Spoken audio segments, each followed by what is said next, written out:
बिस्मिल्लाहिर्रहमानिर्रहीम अस्सलाम वालेकुम स्टूडेंट्स। हम पीएसएन फर्स्ट सेमेस्टर की सब्जेक्ट माइक्रोबायोलॉजी पढ़ रहे हैं। माइक्रोबायोलॉजी में आप लोगों के कोर्स का यूनिट 1 हम कवर कर चुके हैं, जो कि हमारे चैनल के प्लेलिस्ट में मौजूद है।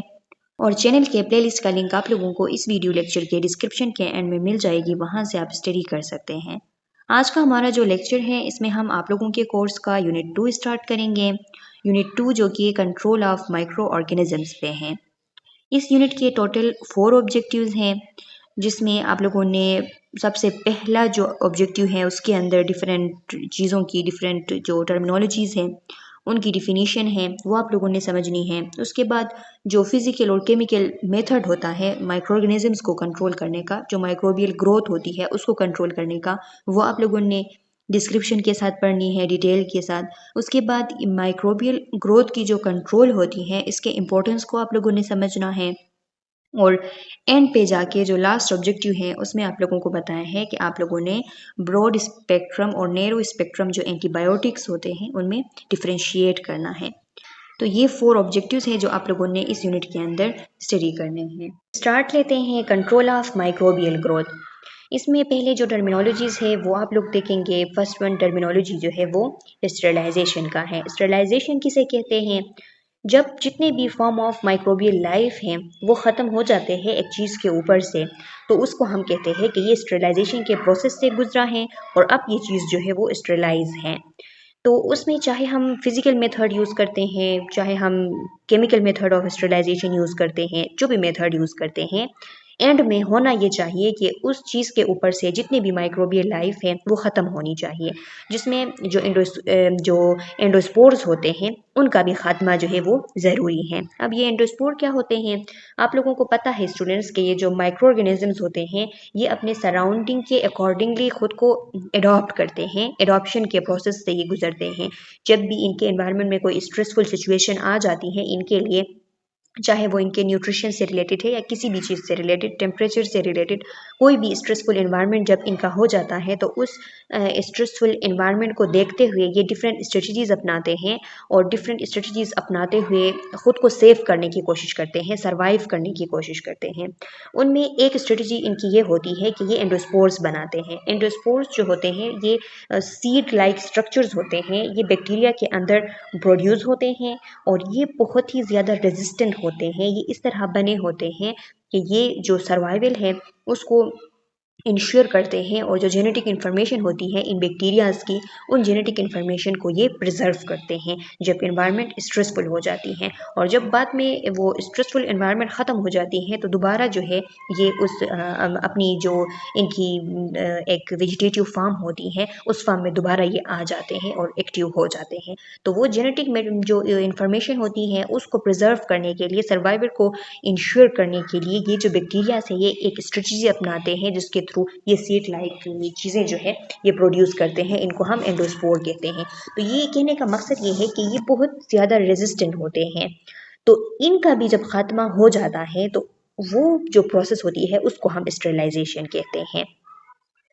दूसरा जो टर्मिनोलॉजी है वो डिसइंफेक्शन का है। डिसइंफेक्शन क्या है? लिखा है reducing the number of pathogenic micro organism to the point we are no longer cause disease usually involve the removal of vegetative pathogen. यानी डिसइंफेक्शन हम तब कहेंगे कि जब हम नंबर ऑफ माइक्रो ऑर्गेनिज्म जो है, जो पैथोजेनिक डिजीज काजिंग जो माइक्रो ऑर्गेनिजम्स होते हैं उनके नंबर को जब हम कम कर देते हैं, उस पॉइंट तक कम कर देते हैं कि उस पॉइंट पे फिर वो बीमारी नहीं फैला सकते, वो फिर डिजीज़ काज नहीं कर सकते। तो उस पॉइंट तक जब हम उसके नंबर को कम कर देते हैं तो उसको हम कहते हैं कि डिसइंफेक्शन। यानी अब ये इतना कम है कि ये इन्फेक्शन जो है वो काज नहीं कर सकता। और ज़्यादातर इस तरह होता है कि वेजिटेटिव फॉर्म ऑफ पैथोजेंस जो होते हैं उनको जब हम रिमूव कर देते हैं तो इसको हम कहते हैं डिसइंफेक्शन। अब वेजिटेटिव फॉर्म ऑफ पैथोजन क्या होता है? जब एक पैथोजन, एक डिजीज काजिंग एजेंट, एक माइक्रो ऑर्गेनिज्म जो है वो एक्टिव, ग्रोइंग और रिप्रोड्यूसिंग फेज में होता है तो उसको हम कहते हैं वेजिटेटिव पैथोजन या वेजिटेटिव फॉर्म। और नॉन वेजिटेटिव फॉर्म वो जब इनएक्टिव फॉर्म में होता है, जब हाईली रेजिस्टेंट स्ट्रक्चर के फॉर्म में होता है, जैसे कि ये एंडोस्पोर्स का हमने जिक्र किया। वो ये एंडोस्पोर्स की शक्ल होती है एंडोस्पोर्स की जो कंडीशन होती है वो अनवेजिटेटिव कंडीशन होती है। जब एंडोस्पोर्स होते हैं तो वो उस टाइम इनएक्टिव स्टेट में होते हैं, उसने सिर्फ जो है जेनेटिक इन्फॉर्मेशन को क्या किया हुआ है, उसको प्रिजर्व किया हुआ है, वो एक्टिव स्टेट में नहीं होता, तो उसको हम कहते हैं नॉन वेजिटेटिव फॉर्म। फिर है डिसइंफेक्टेंट। डिसइंफेक्टेंट क्या होते हैं? तमाम वो एजेंट जो कि किसी बेजान चीज़ के ऊपर हम अप्लाई करते हैं, किसी ऑब्जेक्ट के ऊपर हम अप्लाई करते हैं ताकि उसको हम साफ़ करें, उसको डिसइंफेक्टेड करें, तो उसको हम कहते हैं डिसइंफेक्टेंट। और एंटीसेप्टिक क्या होते हैं? कोई भी ऐसा केमिकल एजेंट जो कि स्किन के ऊपर या लिविंग टिश्यू के ऊपर अप्लाई किया जाए ताकि माइक्रोबियल ग्रोथ जो है उसको लिमिट कर सके, तो उसको हम एंटीसेप्टिक कहते हैं। यानी डिसइंफेक्टेंट और एंटीसेप्टिक में ये फ़र्क है कि डिसइंफेक्टेंट जो है वो किसी भी बेजान चीज़ के ऊपर, किसी टेबल के ऊपर, किसी बुक के ऊपर, किसी चेयर के ऊपर, इस तरह के जो चीज़ें हैं उसके ऊपर अप्लाई की जाती हैं, तो उसको हम डिसइंफेक्टेंट कहते हैं। और किसी लिविंग टिश्यू के ऊपर जब माइक्रोबियल ग्रोथ को लिमिट करने के लिए स्किन के ऊपर अप्लाई की जाती हैं तो उसको हम एंटीसेप्टिक कहते हैं। इसके बाद है सैनिटाइजेशन। सैनिटाइजेशन क्या होती है? Treatment of food handling equipment use to meet public health standard and minimize chances of disease transmission, जैसा कि सोप एंड हॉट वाटर। यानी सैनिटाइजेशन हम उसको कहते हैं कि जिसमें हम जितने भी फूड हैंडलिंग इक्विपमेंट वगैरह है उनको कुछ इस तरीके से साफ़ कर रहे हैं कि वो जो पब्लिक हेल्थ स्टैंडर्ड है उस तक पहुंच सके और इन्फेक्शन और डिजीज़ ट्रांसमिशन के चांसेस जो है वो कम हो सके। जैसा कि हम साबुन और पानी यूज़ करते हैं चीज़ों को धोने के लिए, हाथ धोने के लिए, बर्तन धोने के लिए, तो इन सब चीज़ों को हम क्या कहते हैं? सैनिटाइजेशन कहते हैं। सेप्सिस क्या होता है? सेप्सिस एक ग्रीक वर्ड है, डीके या प्यूट्रिड जो है इसको आप कह सकते हैं। प्यूट्रिड का क्या मतलब होता है? कोई भी चीज़ जब बदबूदार हो जाती है, सड़ा हुआ हो जाता है, तो उसको हम प्यूट्रिड कहते हैं। तो सेप्सिस जो है ये एक ग्रीक वर्ड है, और ग्रीक वर्ड की जब इसमें इसकी जब हम एज अ ग्रीक वर्ड इसकी मीनिंग को देखते हैं तो इसका मतलब होता है प्यूट्रिड या डीके। अब हम किसी चीज़ को सेप्सिस या सेप्टिक किस टाइम कहते हैं? जब बैक्टीरियल कंटामिनेशन की मौजूदगी होती है किसी भी चीज़ के ऊपर, तो उसको हम कहते हैं सेप्सिस। कभी कभी आप लोगों ने सुना होगा नियोनेटल सेप्सिस, या फिर हम कहते हैं कि सिस्टमिक सेप्सिस हो गया है पेशेंट को, तो इसका मतलब ये होता है कि उसकी जो ब्लड होती है उसमें हमें इन्फेक्शन मिल रहा है, वो पेशेंट जो है उसको कोई इन्फेक्शन हो गई है और वो काफ़ी हद तक फैली हुई है, तो उसको हम क्या कहते हैं? सेप्सिस कहते हैं। एसेप्सिस किसे कहते हैं? एसेप्सिस का मतलब होता है कि बैक्टीरियल कंटामिनेशन जो है वो अब नहीं है, उसकी जो एब्सेंस होती है उसको हम एसेप्सिस कहते हैं, और बैक्टीरियल कंटामिनेशन की जब मौजूदगी होती है तो उसके लिए हम लफ्ज़ सेप्सिस यूज़ करते हैं। और कभी कभी इन्फेक्शन के लिए भी हम सेप्सिस लफ्ज़ यूज़ करते हैं। नियोनेटल सेप्सिस हम उस वक्त कहते हैं कि जब कोई नियोनेट जो होता है वो जब पैदा होने के बाद उसको इन्फेक्शन हो जाती है तो उसको हम नियोनेटल सेप्सिस कहते हैं। या फिर बड़ों में भी हम इस तरह इन्फेक्शन के लिए जब वो थोड़ी बड़ी रेंज में होती है तो उसके लिए हम सेप्सिस लफ्ज़ यूज़ करते हैं। एंटीसेप्टिक टेक्नीक का आप लोगों को बताया है। एंटीसेप्टिक टेक्नीक वो टेक्निक्स होते हैं जो कि हम माइक्रोबियल कंटामिनेशन को प्रिवेंट करने के लिए यूज़ करते हैं, या किसी भी क्लिनिकल प्रोसीजर को परफॉर्म करते हुए हम यूज़ करते हैं, या किसी फार्माक्यूटिकल जो प्रोडक्ट्स होते हैं, फूड इंडस्ट्री के जो प्रोडक्ट्स होते हैं, उनको स्टैंडर्ड तक पहुंचाने के लिए हम जो टेक्नीक यूज़ करते हैं। यानी कुछ ऐसे टेक्नीक होते हैं जिन टेक्नीक से गुजर के ये जो फार्माक्यूटिकल जो प्रोडक्ट्स होते हैं या फिर फूड इंडस्ट्री के प्रोडक्ट्स होते हैं उनसे गुजर के जब आते हैं तो हम कहते हैं कि ये स्टैंडर्डाइज्ड हो के आए हैं। यानी जो एंटीसेप्टिक टेक्नीक है उनसे ये जो है उनका सामना करते हुए, उनको फेस करते हुए जो है हम तक पहुँचे हैं, तो ये चीज़ें अच्छे हैं, क्वालिटी वाले हैं। तो वहाँ पे भी हम कह सकते हैं क्लिनिकल प्रोसीजर कोई करते हुए, कोई सर्जरी करते हुए, वहाँ पे जो हम टेक्नीक यूज़ करते हैं पेशेंट को इन्फेक्शन से बचाने के लिए, तो उनको भी हम एसेप्टिक टेक्नीक कह सकते हैं। और माइक्रोबियल कंटामिनेशन को प्रिवेंट करने के लिए हम जो टेक्नीक यूज़ करते हैं उसको भी हम एसेप्टिक टेक्नीक कह सकते हैं। अच्छा स्टूडेंट्स, अब यहाँ पे बात आ गई है बैक्टीरियोस्टैटिक एजेंट की। स्टेसिस का मतलब होता है स्टॉप करना। तो तमाम वो एजेंट जो माइक्रो ऑर्गेनिजम्स की, बैक्टीरिया की ख़ास करके, क्योंकि बैक्टीरियोस्टैटिक है, बैक्टीरिया का जिक्र है, बैक्टीरिया की ग्रोथ को रोकते हैं, उसकी ग्रोथ को स्टॉप करते हैं, तो उनको हम बैक्टीरियोस्टैटिक एजेंट्स कहते हैं। इसके अलावा यहाँ पे है जर्मिसाइड। जर्मिसाइड जो माइक्रो ऑर्गेनिजम्स को किल करने के लिए किल करने के लिए जो एजेंट्स हम यूज़ करते हैं तो उनको हम कहते हैं जर्मिसाइड। और बैक्टीरियासाइड हम उन एजेंट को कहते हैं जो कि बैक्टीरिया को किल करने के लिए यूज़ की जाती है। वायरोसाइड वो एजेंट्स जो कि वायरसेस को इनएक्टिवेट करती हैं, उनको किल करती है। फंजीसाइड या फंजीसाइड, इसको आप जैसे प्रोनाउंस करें, तो फंजाई को किल करने के लिए जो एजेंट यूज़ होती हैं। और इसके अलावा जो एंडोस्पोर और फंगल स्पोर्स होते हैं, ये जो फंगल स्पोर्स होते हैं ये माइक्रोस्कोपिक रिप्रोडक्टिव यूनिट्स होते हैं फंगस के, तो उनको किल करने के लिए और एंडोस्पोर्स को किल करने के लिए जो एजेंट यूज़ किए जाते हैं इनको हम स्पोरिसाइड कहते हैं। ये आप लोगों ने याद रखने हैं। मे बी इनमें से एक तो एमसीक्यूज जो है वो आप लोगों से पूछे जा सकते हैं। अब देखिए यहाँ पे आप लोगों को माइक्रो ऑर्गेनिजम्स को उनकी जो ग्रोथ है उसको कंट्रोल करने के बारे में चीज़ें जो है वो एक्सप्लेन की गई हैं। लिखा है कि माइक्रोबियल ग्रोथ जो होती है वो फिजिकल तरीके से भी उसको कंट्रोल किया जा सकता है, केमिकल तरीकों से भी उसको कंट्रोल किया जा सकता है। हीट और ऑटोक्लेव जो होते हैं वो फिजिकल मेथड होते हैं, यानी हीट के थ्रू, या जो ऑटोक्लेव्स होते हैं। ऑटोक्लेव क्या है? ये ऑटोक्लेव को हम स्टीम स्टेरिलाइजर भी कहते हैं। इसके अंदर ये एक आप कह सकते हैं कि एक खाना सा होता है, उसके अंदर स्टीम जो है उसको यूज़ किया जाता है अंडर प्रेशर, ताकि जो हार्मफुल बैक्टीरिया है, वायरस है, फंजाई है और स्पोर्स वगैरह है, ये सब कुछ जो है जिस चीज़ को स्टरलाइज करने के लिए उस खाने के अंदर रखा गया है तो उसके ऊपर से ये सारी चीज़ें जो है वो ख़त्म हो जाए, तो इसको हम कहते हैं ऑटोक्लेव। ये एक मशीन होती है, इसकी पिक्चर आप लोग देख सकते हैं। एक खाना सा होता है, एक मशीन, उसके अंदर हम चीज़ों को स्टरलाइज करने के लिए रख देते हैं, तो अंडर प्रेशर स्टीम को यूज़ करते हुए ये वो चीज़ें जो है स्टेलाइज कर देता है, तो इसीलिए इनको हम स्टीम स्टेलाइज़र भी कहते हैं। तो ये जो हीट को यूज़ करना और ये ऑटोक्लेव्स को यूज़ करना, ये क्या है? फिजिकल मेथड है माइक्रो ऑर्गेनिज्म की ग्रोथ को रोकने के लिए। जो हम मेथड्स यूज़ करते हैं उनमें फिजिकल मेथड ये होते हैं। इसके अलावा जो डिसइंफेक्टेंट है, जितने भी डिसइंफेक्टेंट जो एंटीसेप्टिक्स वगैरह है, उनको जब हम यूज़ करते हैं तो ये केमिकल मेथड के अंडर आते हैं। स्टेरिलाइजेशन जो है उसके बारे में आप लोगों को बताया है कि स्टेरिलाइजेशन एक ऐसी प्रोसेस है जिसके थ्रू हम जो जितने भी फॉर्म ऑफ माइक्रोबियल लाइफ है, जिसके अंदर एंडोस्पोर्स भी शामिल है, उन सब को हम स्टेरिलाइजेशन के थ्रू क्या करते हैं? ख़त्म करते हैं, डिस्ट्रॉय करते हैं। स्टेरिलाइजेशन जो है इसके बारे में आप लोगों ने एक बात याद रखनी है, मे बी एमसीक्यूज में आप लोगों से पूछी जा सकती है कि स्टेरिलाइजेशन जो है ये एब्सोल्यूट है। एब्सोल्यूट होने का क्या मतलब है? एब्सोल्यूट होने का मतलब ये है कि there are no degrees of sterilization. Sterilization की कोई डिग्री नहीं होती, इसकी कोई भी डिग्रीज नहीं होते। स्टेरिलाइजेशन का मतलब ही ज़ीरो है, एब्सोल्यूट है। एब्सोल्यूट का मतलब ये है कि ज़ीरो है, यानी कोई चीज़ अगर आप कह रहे हैं कि स्टेरिलाइज हुई है तो इसका मतलब ये है कि उस चीज़ के ऊपर ज़ीरो जो है वो माइक्रोबियल ग्रोथ है। माइक्रोबियल ग्रोथ हम ये नहीं कह सकते कि 99% ये जो है इसमें माइक्रो ऑर्गेनिज्म मौजूद नहीं है। हम ये भी नहीं कह सकते कि 99.9 इसमें माइक्रो ऑर्गेनिजम्स जो है वो मौजूद नहीं है। हम अगर कहेंगे कि इसमें 100% जो है वो माइक्रो ऑर्गेनिजम्स नहीं है, माइक्रो ऑर्गेनिजम्स की यहाँ पे नंबर जो है वो ज़ीरो है, तो उसको फिर हम कह सकते हैं कि ये स्टेरिलाइजेशन है, यानी कोई चांस ही नहीं है कि इसके ऊपर माइक्रोबियल कोई ग्रोथ हो सकती है।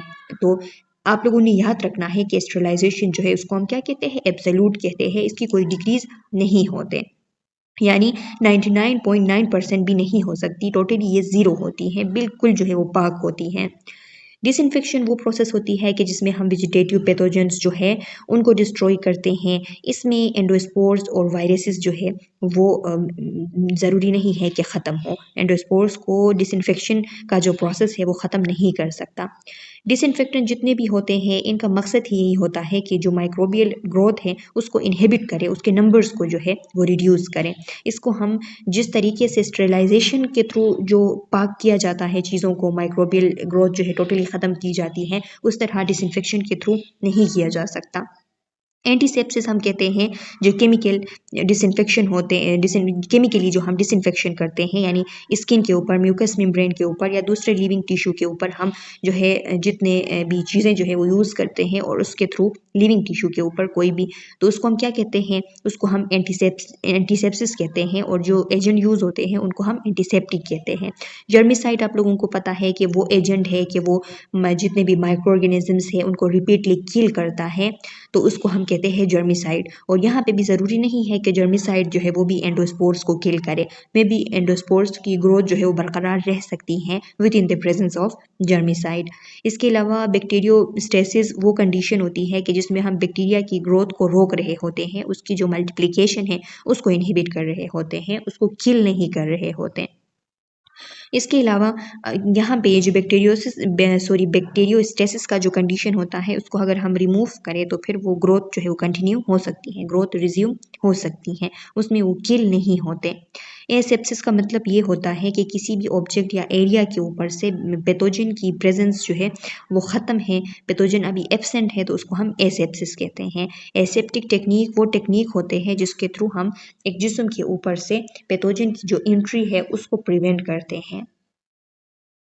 अच्छा स्टूडेंट्स, अब यहाँ पे कुछ प्रिंसिपल्स आप लोगों को बताए हैं कि कुछ बेसिक प्रिंसिपल्स होते हैं माइक्रो ऑर्गेनिज्म की ग्रोथ को कंट्रोल करने के लिए। वो कौन कौन से होते हैं? फर्स्ट वन जो है कि agent use must be able to affect the micro organism directly, यानी आप जो एजेंट यूज कर रहे हैं जितने भी, यहाँ पे लिखा है कि these apply to all method of control of microbial growth, चाहे वो फिजिकल मेथड है चाहे वो केमिकल मेथड है, ये जो प्रिंसिपल्स है ये सब पे अप्लाई होते हैं। पहला ये कि जो आप एजेंट यूज़ कर रहे हैं वो इस काबिल होना चाहिए कि वो माइक्रो ऑर्गेनिज्म के ऊपर डायरेक्टली जो है वो उसको अफेक्ट करे।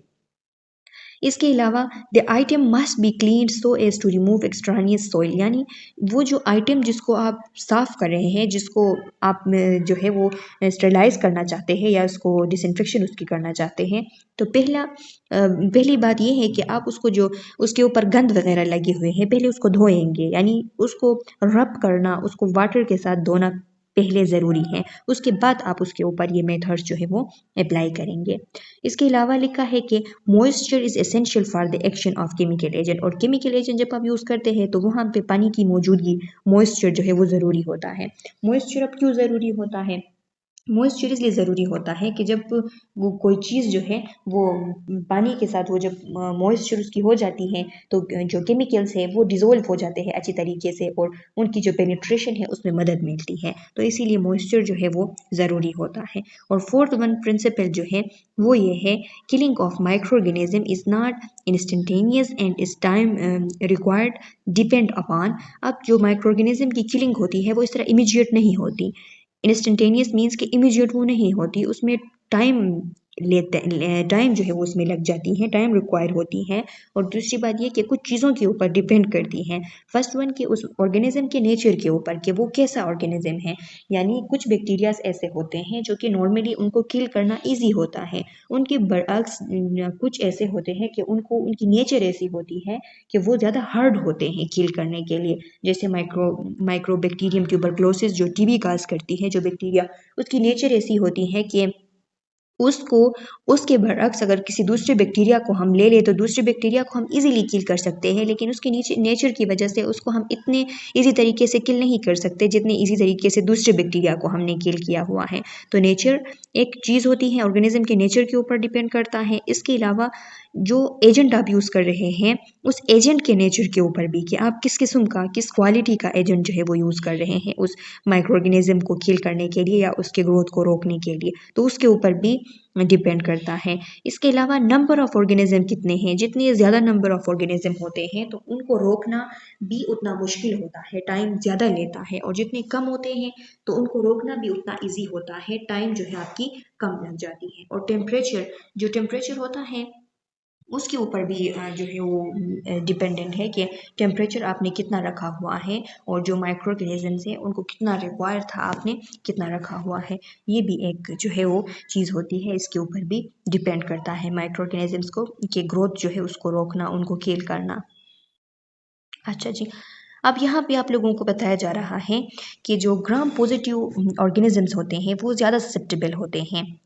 डिसइंफेक्टेंट जो हम यूज़ करते हैं और एंटीसेप्टिक जो यूज़ करते हैं तो वो ग्राम पॉजिटिव जो ऑर्गेनिजम्स होते हैं वो ज़्यादा आसानी से ख़त्म हो जाते हैं, लेकिन जो ग्राम नेगेटिव होते हैं वो इतनी आसानी से नहीं ख़त्म होते जितनी आसानी से ग्राम पॉजिटिव ख़त्म होते हैं। इस तरह क्यों होता है? आप लोगों को पता है कि बेसिकली ये जो सेल वॉल होते हैं ये पेप्टिडोग्लाइकेन के बने हुए होते हैं, दोनों के, ग्राम पॉजिटिव के भी और ग्राम नेगेटिव के भी। लेकिन ग्राम पॉजिटिव वाले जो सेल वॉल होते हैं वो ज़्यादा थिक होते हैं, मल्टी लेयर्ड होते हैं। और ग्राम नेगेटिव जो है उसमें सिर्फ एक थिन लेयर होता है, वो मल्टी लेयर्ड नहीं होते। लेकिन जो ग्राम नेगेटिव होते हैं उनमें चूंकि वो मल्टी लेयर नहीं होते, थिन लेयर होता है, तो उसको एक अलग सी एक आउटर मेम्ब्रेन ने कवर की हुई है। वो आउटर मेम्ब्रेन जो है वो लिपो पॉलीसेकेराइड का बना हुआ है, और लिपो पॉलीसेकेराइड जो है उसके बने होने की वजह से, लिपोपॉलीसेकेराइड की मौजूदगी की वजह से ये जो एक्स्ट्रा लेयर है ये एज ए बैरियर काम करती है। इसमें परमिबिलिटी जो है वो इन डिसइंफेक्टेंट की या एंटीसेप्टिक की इतने आसानी से नहीं होती जितने आसानी से पेप्टिडोग्लाइकन लेयर जो है ग्राम पॉजिटिव में उसमें आसानी से होती हैं।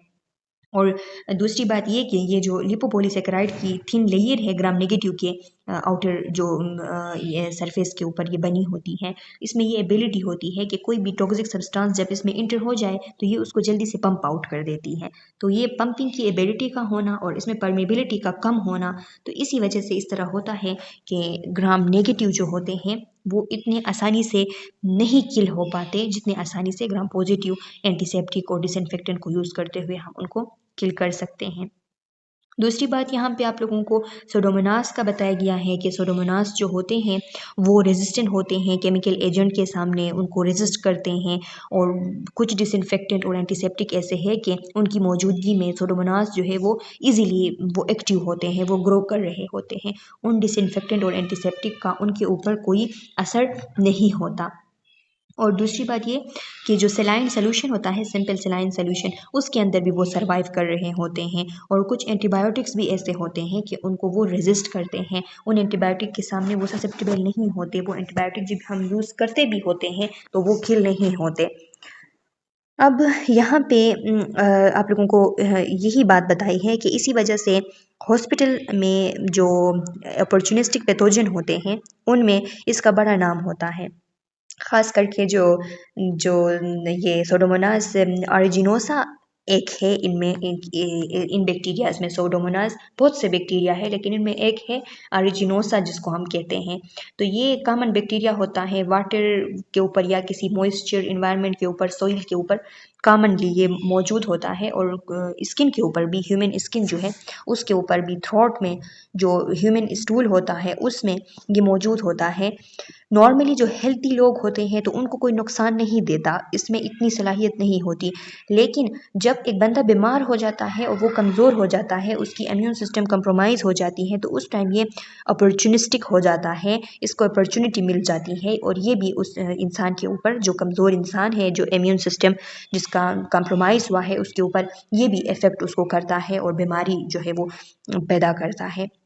तो हॉस्पिटल के अंदर जो लोग होते हैं, ज़ाहिरी सी बात है कि वो लोग बीमार होते हैं, उनकी इम्यून सिस्टम जो है वो ऑलरेडी कंप्रोमाइज़ होती हैं, तो वहाँ पे हॉस्पिटल के अंदर सुडोमोनास इन्फेक्शन जो होते हैं वो फिर ज़्यादा होते हैं और हॉस्पिटल एक्वायर्ड इन्फेक्शन के नाम से होते हैं। क्योंकि जब वो लोग हॉस्पिटल में एडमिट होते हैं, किसी एक बीमारी से लड़ रहे होते हैं, तो दूसरी तरफ इस किस्म की बीमारियाँ जो है वो भी उनको लग जाती हैं। तो यही बात यहाँ पे बताई गई है, लिखा है they are a major cause of problem in hospitals as they are opportunistic pathogen in the absence of normal flora of the body। यानी इम्यून सिस्टम जब वीक हो जाती है, नॉर्मल फ्लोरा वीक हो जाते हैं, when the normal flora has been suppressed during antibiotic therapy, यानी कोई बंदा बीमार है उसको एंटीबायोटिक लग रहे हैं तो उनकी जो गट फ्लोरा है, नॉर्मल फ्लोरा, वो कमज़ोर हो जाते हैं उन एंटीबायोटिक की वजह से।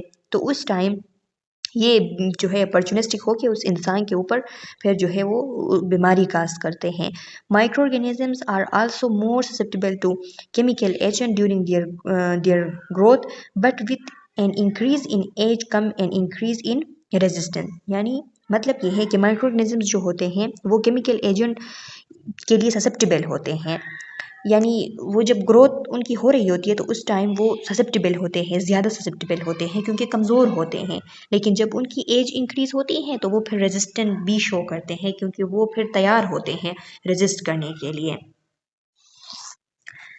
एंडोस्पोर्स का बताया गया है कि एंडोस्पोर्स जो है वो मच मोर रेजिस्टेंट होते हैं, जो वेजिटेटिव सेल्स होते हैं उनसे ज़्यादा ये नॉन वेजिटेटिव फार्म जो होती है एंडोस्पोर्स की फार्म, ये ज़्यादा जो है वो रेजिस्टेंट होती हैं। जैसा कि ये क्लोस्ट्रीडियम बिचुलिनम जो है इसका बताया गया है कि ये इसके जो एंडोस्पोर्स होते हैं उसका बताया गया है कि spores of clostridium botulinum will survive after 5.5 hour of boil. देखिए कि 5 घंटों से ज़्यादा भी अगर हम बॉईल करते हैं हीट के अंदर, तो उसमें भी इसके जो स्पोर्स होते हैं वो ज़िंदा रहते हैं। तो आप लोग देख सकते हैं कि कितने ज़्यादा स्ट्रॉन्ग है। Heat is more effective under acid condition as are some chemical agent. के हीट के साथ अगर हम कुछ एसिडिक कंडीशन हम कर ले या फिर कोई केमिकल एजेंट्स यूज़ कर ले तो ज़्यादा जो है वो हीट इफेक्टिव होता है। इसके अलावा एंटीमाइक्रोबियल एजेंट्स जो होते हैं वो क्या करते हैं, सेल मेम्ब्रेन की जो परमेबिलिटी है उसको अल्टर करते हुए अपना काम करते हैं, या फिर जो जितनी भी चीज़ें हैं जो उनके लाइफ के लिए ज़रूरी होते हैं बैक्टीरिया के, तो उनको किसी तरीके से जाके इफ़ेक्ट करते हैं, उनकी लीकेज काज करते हैं। इस तरह वो उन बैक्टीरिया जो है या दूसरे माइक्रो ऑर्गेनिजम्स जो है उनको किल करते हैं। कुछ एजेंट्स जो है वो क्या करते हैं कि जो प्रोटीन्स होते हैं, न्यूक्लिक एसिड होते हैं, डीएनए वगैरह उनको इफ़ेक्ट करते हैं। और जब डीएनए वगैरह उनको इफ़ेक्ट कर देते हैं तो वो उस तरीके से डीएनए को इफ़ेक्ट करके जो उनकी जो प्रोटीन जो होते हैं उनको इफ़ेक्ट करके उनको डीनेचर करके फिर जो है वो उनको किल करते हैं। अब यहाँ पे लिखा है if these proteins are destroyed then cell is unable to synthesize protein leading to cell death. यानी जब वो न्यूक्लिक एसिड डीएनए वगैरह को इफेक्ट करते हैं तो फिर उनका सेल दोबारा जो है इस काबिल नहीं होता कि वो मज़ीद प्रोटीन्स जो है वो सिंथेसाइज करे, तो इस वजह से उस सेल की फिर डेथ हो जाती है। अच्छा स्टूडेंट्स, अब हैं physical methods of microbial control. ये हम नेक्स्ट वीडियो लेक्चर में स्टडी करेंगे। आज के वीडियो लेक्चर के लिए इतना काफ़ी है। मैं उम्मीद करती हूँ कि आप लोगों को समझ आ गई है। फिर भी कोई क्वेश्चन कोई कन्फ्यूजन है तो कमेंट सेक्शन में अपना क्वेश्चन डाल लें। मैं नेक्स्ट वीडियो लेक्चर में जब आप लोगों को ये पार्ट 2 पढ़ाऊँगी इसका फिजिकल मेथड, तो उसमें आप लोगों के क्वेश्चन का आंसर करूँगी। तब तक के लिए अल्लाह हाफिज़।